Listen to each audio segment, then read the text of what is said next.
पिछले साल 9 नवंबर को उत्तराखंड के फाउंडेशन डे पे आरजे काव्य ने अपनी मातृभूमि उत्तराखंड को एक सौगात देने की बात कही थी। आरजे काव्य ने जब अपने फेसबुक पेज पे लाइव आकर यह कहा था कि वो ओहो रेडियो उत्तराखंड देवभूमि का पहला डिजिटल रेडियो स्टेशन लाने जा रहे हैं, तो उसे लाखों लोगों ने देखा था और अपना ढेर सारा प्यार और सहयोग ये कहते हुए दिया था कि आरजे काव्य आप आगे बढ़िए, पूरा उत्तराखंड आपके साथ है। उस पल आरजे काव्य भावुक भी हो गए थे। उस दिन यह उनसे यही सवाल पूछा जा रहा था कि ओहो रेडियो को लोग कब सुन पाएंगे। अब यह बात बताते हुए आरजे काव्य को बेहद गर्व हो रहा है कि ओहो रेडियो अब उत्तराखंड को समर्पित हो चुका है और आप ओहो रेडियो का ऐप गूगल प्ले स्टोर और आईफोन के ऐप स्टोर से डाउनलोड करके सुन सकते हैं। कल 3 फरवरी को मुख्यमंत्री त्रिवेंद्र सिंह रावत जी ने इसका उद्घाटन किया। उन्होंने कहा कि इंटरनेट के इस जमाने में जब हर कोई डिजिटल माध्यम से जुड़ा है, ऐसे में आरजे काव्य द्वारा रेडियो को डिजिटल मीडिया पे लाने की ये कोशिश बहुत सराहनीय है। अब उत्तराखंड की हर बात ओहो रेडियो के जरिए पूरे उत्तराखंड के साथ साथ बाहर रह रहे लोगों तक पहुंचेगी। साथ ही देवभूमि के वो लोग जो देश के बाकी शहरों में और विदेशों में बसे हुए हैं, उन्हें अपने गांव, घर और पहाड़ से जोड़ेगी। मेरी शुभकामनाएं काव्य जी के साथ हैं। देवभूमि के लोग आरजे काव्य को अपने परिवार का हिस्सा मानते हैं। एफएम रेडियो के क्षेत्र में पिछले 12 सालों में आरजे काव्य ने जो कुछ भी सीखा, उसे पिछले 3 सालों से उत्तराखंड की भलाई के लिए लगाया। उत्तराखंड की सांस्कृतिक, खान-पान, म्यूजिक, पहनावा, बोलचाल, इन सारी चीजों की खोती हुई पहचान को बचाने के लिए आरजे काव्य लगातार प्रयास करते आ रहे हैं। काव्य की पहल एक पहाड़ी ऐसा भी को देखकर उत्तराखंड के लोगों का खुद को पहाड़ी कहने का गर्व और मजबूत हुआ। अपने पहाड़ों के लिए कुछ अलग करने का जज्बा ही है जिससे आरजे काव्य को ओहो रेडियो की शुरुआत करने की प्रेरणा मिली। अब ओहो रेडियो को सफल बनाने की जिम्मेदारी आपकी है। देहरादून से अब सारी दुनिया में इसको सुना जा सकेगा एक ऐप के माध्यम से। मुझे लग रहा था कि शायद कुछ एक सर्टेन एरिया को ही ये कवर करेगा, लेकिन पूरे उत्तराखंड को और दुनिया को ऐप के माध्यम से इसको सुन सकेंगे। जैसे काव्य का स्वभाव है और उसके कहना चाहिए कि जीन में कहूँगा कि पहाड़ का दर्द, पहाड़ की सोच, वो बहुत गहरे तक उसको प्रभावित करती है। तो निश्चित रूप से जब कोई सोच इतने गहरी पहुँची हुई हो तो उससे जो ज़मीनी हकीकत है वो भी सामने आती है। सुख भी सामने आते हैं, दुख भी सामने आते हैं, दर्द भी सामने आते हैं, वहाँ की समस्याएं भी सामने आती हैं। तो सामने वो आएंगी, वो उजागर होंगी, उस पर सरकार भी कुछ काम कर सकती है और समाज में एक जागरूकता भी आ सकती है, समाज को एक शिक्षण भी हो सकता है। सर आज हाँ, मेरा क्योंकि जनपद मुख्यालय में मैं काफ़ी देर से जा नहीं पाया था, तो इस बार मेरा जो प्रवास है, एक तो दूरस्थ क्षेत्र है चमोली ज़िले का दुर्मी ताल।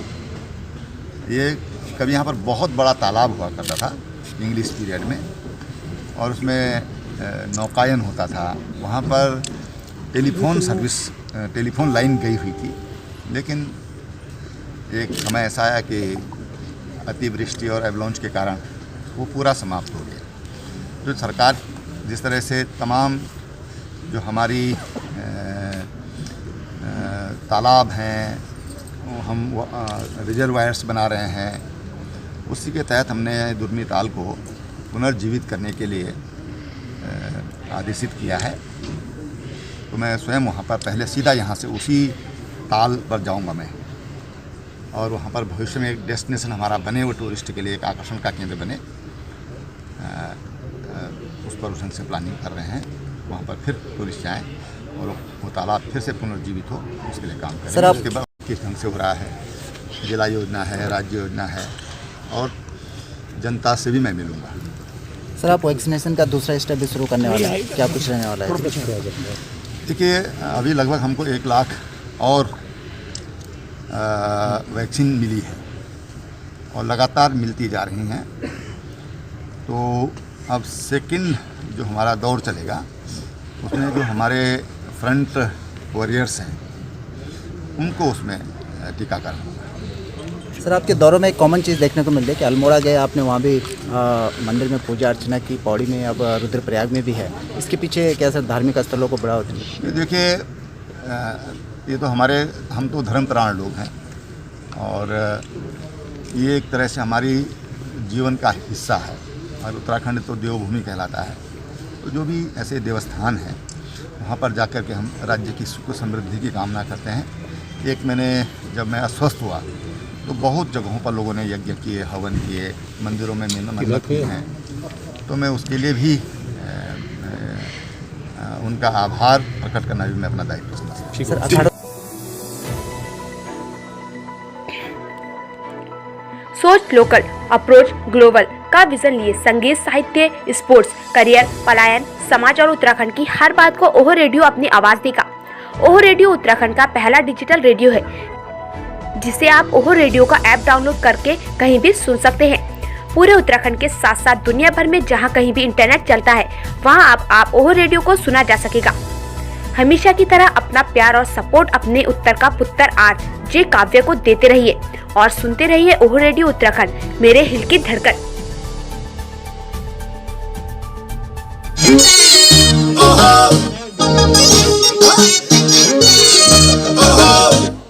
वादियाँ है महान, नदियों के उफान, बादलों पे लटका शहर, बर्फ की चादर का, दादू भाई जी का नाम, फौज में जवान, गोला गोली की अति खेली, घुघुती की उड़ान, माटो माट मस्तियाँ करेंगे, बम बम बम, चाय वाली चुस्कियाँ भरेंगे, धपड़-धप, हर बीट पे दिख रहा एक नया मौसम, क्योंकि ये है नए जमाने का नया रेडियो स्टेशन जिसमें है सब मगन। ओहो रेडियो उत्तराखंड, मेरे हिल की धड़कन, अपना रेडियो उत्तराखंड सबको है पसंद। ओहो रेडियो उत्तराखंड, मेरे हिल की धड़कन, रेडियो रेडियो